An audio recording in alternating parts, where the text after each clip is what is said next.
10월 29일 오늘 만나 성경 말씀은 역대하 35장 6절 말씀입니다.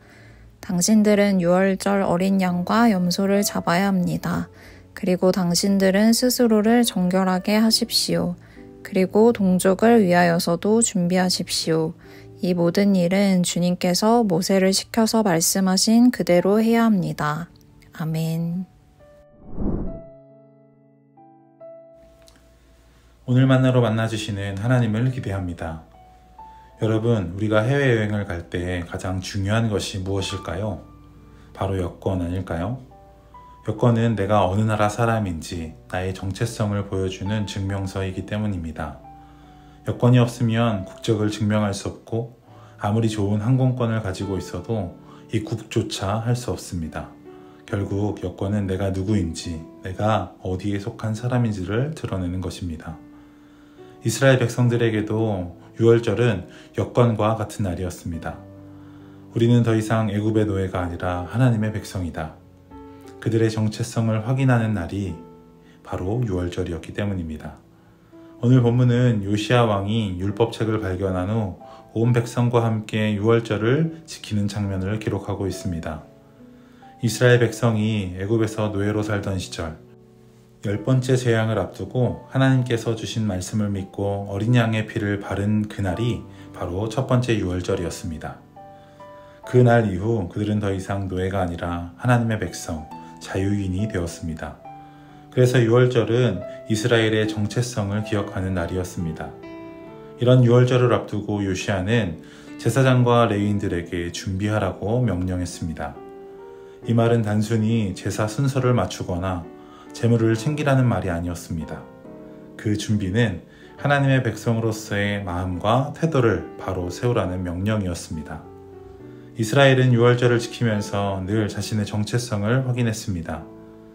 우리는 애굽의 노예가 아니다. 우리는 하나님의 언약 백성이다. 우리는 하나님께 속한 자다. 그 고백을 되새기는 날이 바로 유월절이었습니다. 여러분, 오늘 우리에게 예배는 어떤 의미입니까? 주일 예배는 단순히 한 주의 종교적 의무를 다하는 자리가 아닙니다. 예배는 내가 누구인가를 다시 확인하는 시간입니다. 나는 세상의 기준으로 사는 사람이 아니라 하나님의 자녀로 부름받은 사람임을 선포하는 순간입니다. 그렇다면 예배는 준비 없이 드릴 수 없습니다. 준비 없는 예배는 습관이 되고 습관이 되면 마음이 사라집니다. 그러나 준비된 예배는 우리의 정체성을 다시 회복시킵니다.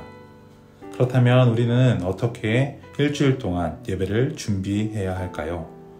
첫째, 말씀으로 하루를 채우는 것이 예배 준비입니다.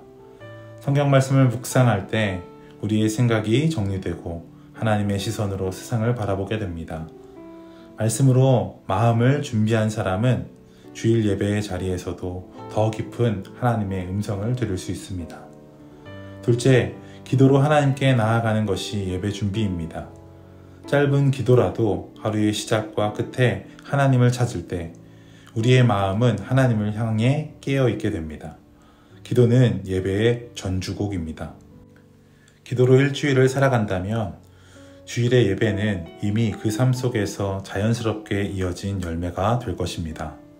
셋째, 이웃을 향한 사랑과 섬김이 예배 준비입니다. 요시야 왕과 지도자들이 먼저 백성들의 짐을 덜어주었던 것처럼 우리도 일주일 동안 작은 나눔과 섬김으로 살아갈 때 그 삶이 하나님께 드려지는 예배 준비가 됩니다. 사랑하는 여러분, 예배는 단순히 종교적 의무를 다하는 자리가 아닙니다. 월요일부터 토요일까지 말씀과 기도, 사람과 섬김으로 살아가는 그 모든 순간이 곧 예배 준비이며 내가 하나님의 자녀임을 확인하는 시간입니다.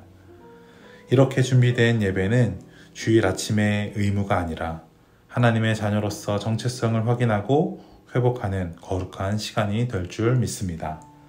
그리고 그 정체성이 더욱 분명히 드러나는 길이 바로 성결입니다. 요시야는 유월절을 준비하면서 제사장과 레위인들에게 명령했습니다. 스스로 성결하게 하십시오. 이 명령은 단순히 의식을 위한 준비가 아니라 하나님의 백성으로서의 본래 모습을 회복하라는 부르심이었습니다. 하나님의 자녀의 정체성은 거룩에서 드러납니다. 세상 사람들과 똑같이 살아가면서 나는 하나님의 자녀다 라고 말할 수 없습니다. 구별됨이 있어야 합니다. 그 구별됨은 거룩, 곧 성결에서 시작된다고 할 수 있는 것이죠.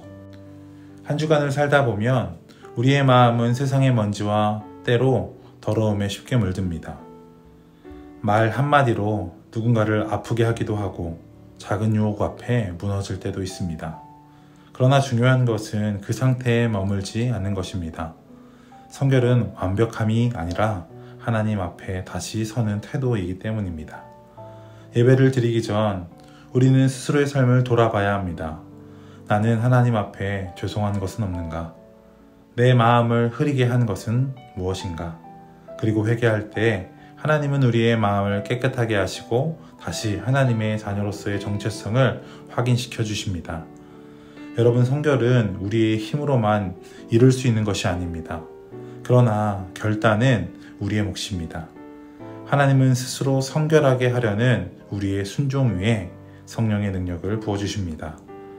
성결은 나를 얽매는 족쇄가 아니라 나를 자유케 하는 은혜의 통로입니다. 그때 우리는 세상과 다른 구별된 하나님의 백성으로 살아가게 됩니다. 그래서 성결하게 사는 것은 부담이 아니라 하나님의 자녀답게 살아가는 가장 자연스러운 모습입니다. 그러므로 매일의 삶에서 또 예배를 드리기 전에도 주님 앞에 마음을 씻고 새롭게 하는 것이 중요합니다. 그럴 때 우리의 정체성은 더욱 선명하게 드러날 것입니다. 오늘 말씀은 우리에게 분명히 가르쳐 줍니다. 예배는 단순히 주일 아침의 의무가 아니라 하나님의 자녀로서 정체성을 확인하고 회복하는 시간이라는 사실을 말입니다. 준비된 예배 속에서 우리는 다시 고백합니다. 나는 하나님의 자녀다. 사랑하는 높은 뜻 성도 여러분, 하나님께서 우리를 자녀 삼아 주셨습니다. 그렇다면 이제 우리는 그 이름에 합당하게 살아야 합니다. 준비된 예배자로, 성결한 삶의 증인으로, 세상 가운데 구별된 하나님의 자녀로 살아갑시다.